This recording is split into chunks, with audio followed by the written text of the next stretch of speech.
Here is something that most people will never tell you out loud. A mature woman does not fall in love with words. She has heard every compliment. She has read every sweet text. She has sat through every candle-lit dinner where a man tried too hard to say the right thing. Words stopped impressing her a long time ago. What actually moves her? What actually cracks open that guarded heart she has spent years protecting is something far more primal: touch. But not just any touch, not the clumsy, grabby, I saw this in a movie kind of touch. I am talking about specific, intentional, psychologically powerful touches that communicate things words literally cannot say: safety, confidence, tenderness, desire, all without opening your mouth.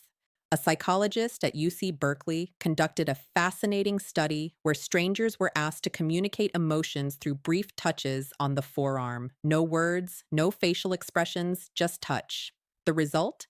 People could accurately identify emotions like gratitude, love, and sympathy through touch alone with up to 78% accuracy. 78%. Your mouth wishes it could be that effective. So if you have ever wondered why some men seem to effortlessly make women feel connected to them, while others try everything and still get the friend speech, this is your answer. It is not about what they say, it is about how they touch. And a mature woman, a woman who has been through enough to know exactly what she wants, responds to this on an entirely different level than someone in her 20s. Now, before I walk you through all 7 of these touches, I need to warn you about something. 2 of the touches on this list seem so simple that you will be tempted to dismiss them. Do not. Those are the ones that mature women have specifically said make them feel things they cannot explain. And the last touch on this list, number 7, has a psychological effect so strong that relationship therapists actually prescribe it to couples on the edge of separation. I will explain why when we get there. Let us start with the first touch that quietly rewires how she feels about you. The first touch is what I call the slow lower back guide. And before you roll your eyes thinking this is just basic gentleman behavior, hear me out, because the science behind this one is staggering. When you place your hand gently on the small of a woman's back, maybe while walking her through a doorway, guiding her through a crowd, or standing beside her at an event, you are activating one of the most nerve-dense areas of the human body.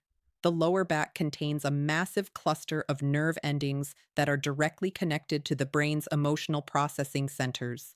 A slow, confident, warm hand placed there sends a signal that bypasses logic entirely. But here is the part most men mess up.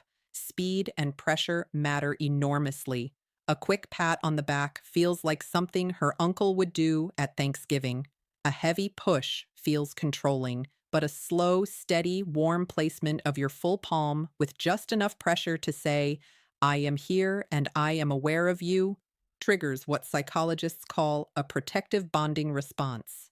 Her nervous system reads it as safety. Her brain releases oxytocin, and emotionally, she starts associating your presence with calm. A mature woman especially responds to this because she has spent years being the strong one. She has handled everything herself. She has been her own protector. When a man places his hand on her lower back with quiet confidence, it is not about control. It is about communication. It says you do not have to carry everything alone right now. And for a woman who has been carrying the weight of her world on her own shoulders, that single gesture can feel more romantic than 100 roses. I once read a comment from a woman in her late 40s who said, and I am paraphrasing, he put his hand on my back while we were walking into a restaurant, and I felt something I had not felt in 15 years. I felt chosen. That is the power of this touch when it is done correctly. The second touch is the two-handed handhold, and this one is criminally underrated. Most people hold hands. That is not special. Teenagers hold hands at the mall. What I am talking about is different. This is when you take her hand and then bring your other hand over to cradle it. Both of your hands holding one of hers. Maybe during a conversation, maybe during a quiet moment, maybe after she has just told you something vulnerable. This touch works because of something called bilateral stimulation. When both of your hands are engaged and holding hers, It creates symmetrical sensory input that her brain interprets as full attention and emotional presence.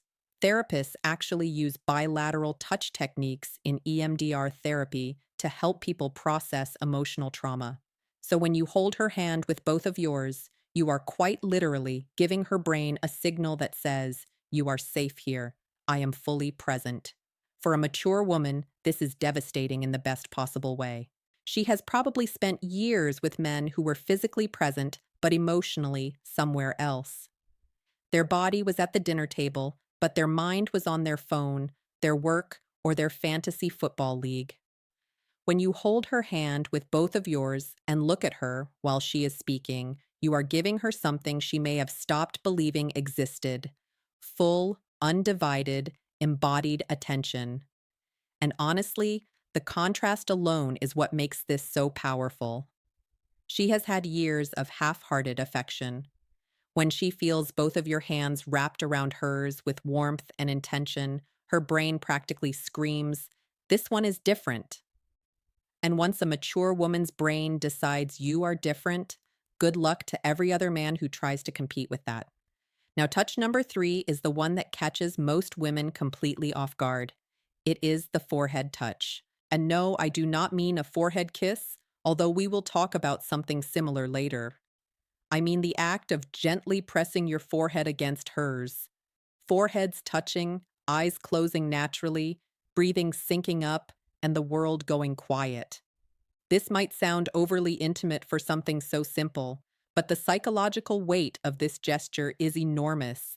These are micro interactions that activate the attachment system in adults, the same way a mother's touch activates it in infants. The forehead touch is one of the most potent bonding moments two adults can share. Why? Because it requires vulnerability from both people. You cannot press your forehead against someone's from across the room. You have to be close. You have to slow down. You have to let your guard down. And for a mature woman who has built emotional walls high enough to block out most of the nonsense the world has thrown at her, this touch is a quiet knock on a door she forgot she had. It does not demand anything. It does not escalate. It just says, "I am right here with you, and nowhere else matters." A man who can do this without rushing it, without turning it into something else, without breaking the silence with a joke because the intimacy feels uncomfortable, has just communicated more emotional intelligence than most people demonstrate in an entire relationship. Touch number 4 is the one I almost did not include because of how effective it is. It feels like handing out cheat codes. This is the back of the neck touch. The nape of the neck is one of the most sensitive and vulnerable areas on the human body. It is packed with nerve endings, and because it is an area people cannot see or easily protect, touching it creates an immediate spike in both arousal and trust simultaneously. That combination is extraordinarily rare. Most touches create one or the other. This one does both at the same time.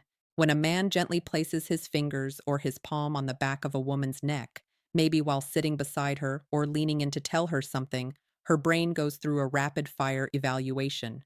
Am I safe? Do I trust this person? Does this feel good?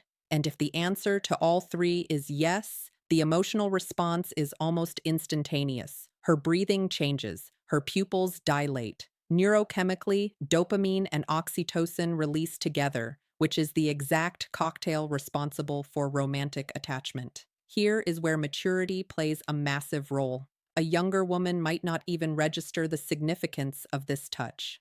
But a mature woman, with enough experience to recognize what that touch communicates, understands it immediately. It communicates confidence without aggression, desire without desperation, and familiarity without assumption. A word of caution, though: timing is everything with this one. You cannot walk up to a woman you just met and touch the back of her neck. That is not romantic. That is a police report. This touch works because it comes after trust has been established. It is a progression, not a shortcut.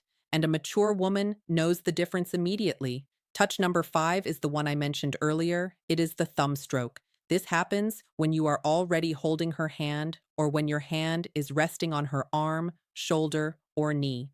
Without drawing attention to it, your thumb slowly moves back and forth against her skin in small, slow, rhythmic strokes. You do not announce it. You do not look down at your hand. You just do it while continuing the conversation. This works because of a specific class of nerve fibers that respond to slow, gentle stroking touch and are directly wired to the parts of the brain that process emotional connection and social bonding. In other words, when your thumb moves slowly across her skin, you are activating the part of her brain that makes her feel close to you. And because it is so subtle, she may not even consciously register what you are doing, but her brain absolutely registers it. Her body responds. Emotionally, she starts feeling drawn to you in a way she might not even be able to articulate. This is why it feels almost unfair. A mature woman who feels this, especially if she has spent years in relationships where affection was performative or absent, will feel that small, absent minded thumb stroke and think, he does not even realize he is doing it. This is just who he is. And that belief that your tenderness is natural rather than calculated is what makes her fall. Touch number 6 is what I call the silent pull. This is the moment when you are sitting or standing beside her, and without a word, you reach over and gently pull her closer to you. Maybe your arm goes around her shoulder, maybe your hand finds her waist and closes the gap between you. No announcement, no, come here, just movement. This touch works on a principle that attachment researchers call proximity seeking. One of the primary signs of secure bonding is the instinctive desire to reduce physical distance between two people. When you pull her closer without being asked, you are saying through action, the space between us felt too big. I wanted you closer.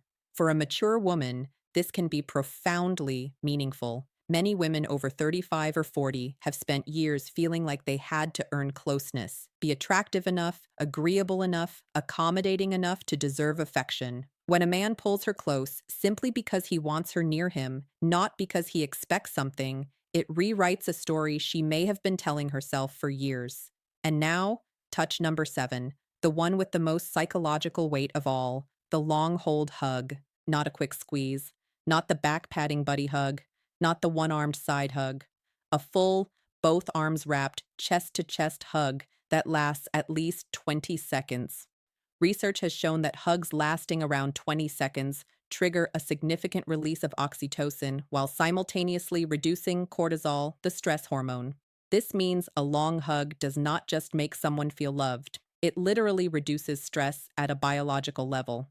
Heart rate slows, blood pressure drops, the nervous system shifts into a calmer state where emotional openness becomes possible. This is why relationship therapists often recommend extended hugging to couples in conflict. It is not just symbolic, it has measurable psychological and physiological effects. For a mature woman, this can be especially powerful. By the time many women reach their 40s or 50s, they have likely experienced heartbreak, disappointment, or quiet loneliness they never talked about. They learn to hold themselves together.